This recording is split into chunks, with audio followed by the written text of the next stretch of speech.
తాకట్లో ఉన్న మీ బంగారాన్ని విడిపించి ఆ రోజు ఆన్లైన్ రేటుకి కొంటాం. Sharma gold company.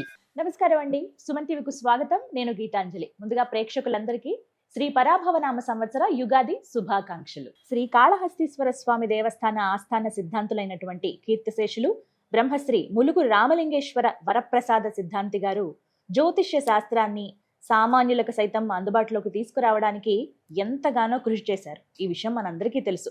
ఇందులో చాలా వరకు సఫలీకృతం అయ్యారని కూడా చెప్పొచ్చు. ములుగు సిద్ధాంతిగా దేశ విదేశాల్లో ఉన్న తెలుగు వారందరికీ వారు ఎంతో సుపరిచితులు. 40 సంవత్సరాల వారి అవిశ్రాంత కృషిని వారి ఏకైక కుమార్తె శ్రీమతి ములుగు శివజ్యోతి గారు ముందుకు తీసుకువెళ్తున్నారు. అనువంశికంగా వస్తున్నటువంటి జ్యోతిష్య విద్యను తన తండ్రి గురువులు అయినటువంటి శ్రీ ములుగు సిద్ధాంతి గారి నుండి అందిపుచ్చుకుని వారు ప్రారంభించిన కార్యక్రమాలన్నింటినీ నిర్విఘ్నంగా ఈవిడ కొనసాగిస్తూ వస్తున్నారు. యథావిధిగా ములుగు వారి శుభతిథుల పంచాంగాలు కావచ్చు, క్యాలెండర్లు కానీ, రాశి ఫలాలు రచించి అవన్నీ విడుదల చేస్తున్నారు. భారతదేశ పంచాంగాలే కాకుండా New York, Chicago, Salt Lake City, Los Angeles, London, Dubai, Singapore, Sydney క్యాలెండర్లు, పంచాంగాలు సైతం రూపొందించారు. ములుగు సిద్ధాంతి గారి తాతగారు స్థాపించినటువంటి శ్రీ శైవ పీఠాన్ని సిద్ధాంతి గారు స్థాపించిన MNM international astrology education and research centre ని ఎంతో సమర్థవంతంగా శివజ్యోతి గారు నిర్వహిస్తున్నారు. ఇక వ్యక్తిగత జాతక విశ్లేషణల్లో, ఫ్యూచర్ ఈవెంట్స్ ప్రిడిక్షన్స్ లో కూడా తండ్రికి తగ్గ తనయ అని అతి కొద్ది కాలంలోనే అందరి మన్ననలు పొందారు శివజ్యోతి గారు. ఎన్నో మాధ్యమాల ద్వారా కూడా మనందరికీ ఎంతో చేరువయ్యారు. మరి వారే ఇవాల్టి మన అతిథి. ఈ పరాభవనామ సంవత్సరంలో అసలు ఈ సంవత్సరం ఏం చెబుతోంది, ఎలా ఉండబోతోంది, ఈ సంవత్సరంలో జరిగేటువంటి వింతలు, విశేషాలు ఏమిటి, ఖచ్చితంగా జరిగేటువంటివి, మనం తెలుసుకోవాల్సినవి, ముందు జాగ్రత్తలు కావచ్చు, అలాగే నవనాయిక ఫలితాలు ఏ విధంగా ఉన్నాయి, అందరూ ఎంతగానో ఎదురు చూసే ద్వాదశ రాశుల జాతక ఫలితాలు ఇవన్నీ ఎలా ఉన్నాయో జ్యోతమ్మ మాటల్లో విని తెలుసుకుందాం. జ్యోతమ్మ గారు నమస్కారం అండి. నమస్కారం అమ్మా. జ్యోతమ్మ, కూటమి ప్రభుత్వం ఏర్పడక ముందు ఒక ప్రెడిక్షన్ మీది చూస్తున్నాను. పవన్ కళ్యాణ్ గారు ప్రస్తుత ఉప ముఖ్యమంత్రి ఆంధ్రప్రదేశ్ రాష్ట్రానికి, వారు ఒక కింగ్ మేకర్ అవుతారు అని చెప్పి మీరు ఇచ్చిన స్టేట్మెంట్ నేను చాలా ఆలోచించాను. తర్వాత కామన్ గా ప్రిడిక్షన్ అనేది చేస్తుంటారు కదా, కానీ తర్వాత జరిగింది చూస్తే ఇది అక్షర సత్యం అయింది కదా జ్యోతమ్మ చెప్పిన మాట అనిపించింది. ఇప్పుడు ఎలా ఉండబోతోంది ఆ టర్మ్స్ అవన్నీ అని అనుకుంటే వాటి గురించి మాట్లాడదాం. దీనికి క్రెడిట్ మాత్రం మా నాన్నగారికి చెందాలి. ఎందుకంటే నాన్నగారి దగ్గర బండల్స్ ఆఫ్ జాతకాలు అనేవి ఉన్నాయి.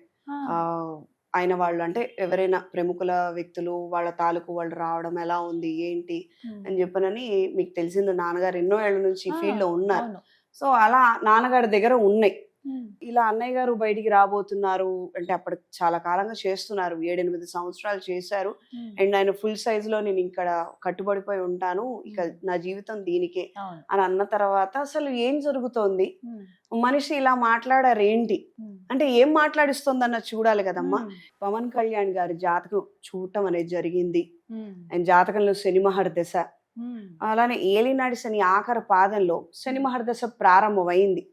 శనేశ్వరుడు ఇచ్చేటువంటి రాజయోగం అది నువ్వు సంకల్పం చేసుకొని పక్క వాళ్ళకి నువ్వు ఉపయోగపడాలి, నీ జీవితం వాళ్ళకి ఇవ్వాలి, నువ్వు చేస్తున్నటువంటి కష్టము ఏదైనా కానీ వాళ్ళకి ఏదైనా మంచి జరగడానికి నేను ప్రయత్నం చేస్తానని అనుకుంటే శనేశ్వరుడు ఇచ్చేటువంటి రాజయోగం ఇది. రాష్ట్రాలు దాటి, దేశాలు దాటి ప్రపంచ స్థాయి ఖ్యాతి వచ్చింది. పవన్ కళ్యాణ్ గారు సంపాదించినటువంటి సీట్ల గురించి మనం ఇప్పట్లో మర్చిపోయే ప్రసక్తి లేదు. ప్రతిసారి ఎలక్షన్స్ జరిగినప్పుడు మనం గుర్తుంచుకునేటువంటి అంశం అది. అది మామూలు చిన్న విషయం కాదు, అది ఎంతో అదృష్టంతో కూడుకున్నటువంటి అంశము. అంటే పవన్ కళ్యాణ్ గారి గ్రహస్థితి, వారి కష్టం, అవును, రెండు కలిపి ఇవాళ ఈ పొజిషన్ లో నిలబడ్డాయి.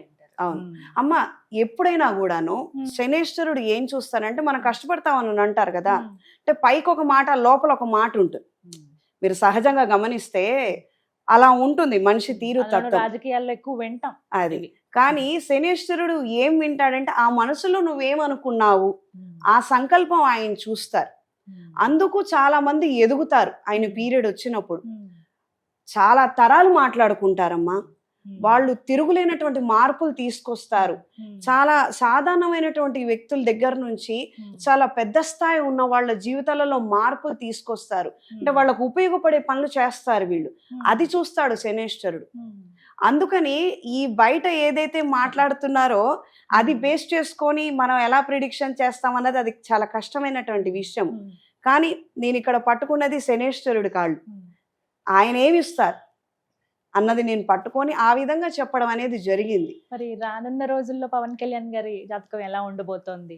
ఆయన ఆయన ఎలా చూస్తారు? బాగుందమ్మా. ఉమ్, ఆయన చేతుల మీదుగా ఎన్నో మంచి పనులు జరిగే అవకాశం ఉంది. ఉమ్, చాలా మంది ఆయన ద్వారా లబ్ధి పొందే అవకాశం ఉంది.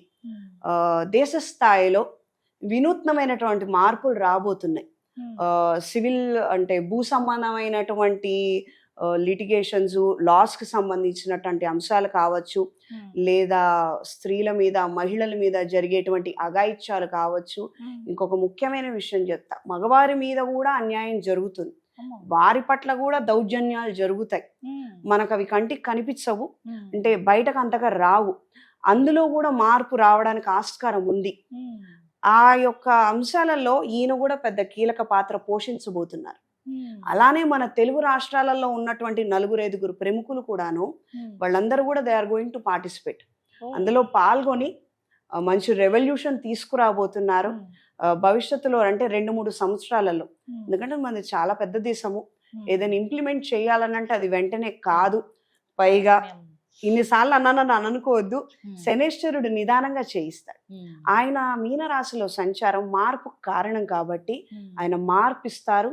ఆ మార్పు చాలా నిదానంగా ప్రజల్లోకి వెళుతుంది. ఉమ్, తద్వారా ప్రజలకు చాలా మంచి జరిగే అవకాశం ఉంది. మన తెలుగు రాష్ట్రాలు దేశం గర్వించే స్థాయికి ఎదుగుతాయి. ఉమ్, రియల్ ఎస్టేట్ రంగం కావచ్చు, ఉమ్, మెడికల్ కావచ్చు, రాజకీయాలు కావచ్చు, విద్యా అంశాలు కావచ్చు, ఉమ్, ఈ సోషల్ మీడియా, ఉమ్, క్రియేటివిటీ ఫీల్డ్కి సంబంధించినవి కావచ్చు, కళా సాంస్కృతిక రంగాల్లో కూడా ఉమ్, చాలా పెద్ద స్థాయికి మనం చేరుకోబోతున్నాము. ఉమ్, అండ్ ప్రపంచ స్థాయిలో కూడాను ఉమ్, మనకి పేరు రాబోతుంది. ఉమ్, అండ్ ఇప్పటి వరకు మన వాళ్ళు అక్కడికి వెళ్ళి చదువుకున్నారు కదా వేరే దేశాలలో, ఉమ్, అలానే వేరే దేశాల నుండి ఉమ్, మన దగ్గరకు వచ్చి చదువుకోవాలనుకునే వాళ్ళు కూడా చాలా మంది పెరుగుతారు. ఓ, ఎందుకంటే రాజు గురువు, ఉమ్, మేధాశక్తి చాలా పెరుగుతుంది. మేధస్సుకు సంబంధించినటువంటి అంశాలు అంటే కళ, సాంస్కృతికము, సంగీతము అన్ని, ఉమ్, అంటే తెలివితేటలు సమస్తం కదా. ఆయన అవును, గురువు. అతనే. గురువు ఏ ఫీల్డ్ లో అయినా గురువు ఉంటాడు. ఉమ్, గురువు లేనటువంటి ఫీల్డ్ అంటూ ఏం ఉండదు.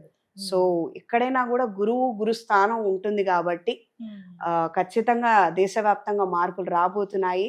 ప్రత్యేకంగా ఎడిషనల్ బెనిఫిట్స్ మన 2 రాష్ట్రాలకి రాబోతున్నాయి. ఉమ్, రియల్ ఎస్టేట్ లో ఉన్న వాళ్ళు చాలా నిరాశ చెందుతున్నారు, చాలా నిస్పృహతో ఉన్నారు, ఉమ్, చాలా స్ట్రక్ అయిపోయి ఉన్నాయి. వాళ్ళకి financial developments past 2 to 3 years గా లేవు. ఉమ్, బట్ అవన్నీ కూడా మారబోతున్నాయి. ఉమ్, మన రాష్ట్రాలలోనూ మారుతున్నాయి, దేశ స్థాయిలో కూడా మారుతున్నాయి. Um, there are very good events coming up. Um. చాలా బాగుంటుంది. చాలా చక్కగా వివరించారమ్మా, ధన్యవాదాలు. చాలా థ్యాంక్స్ అండి. నమస్కారం.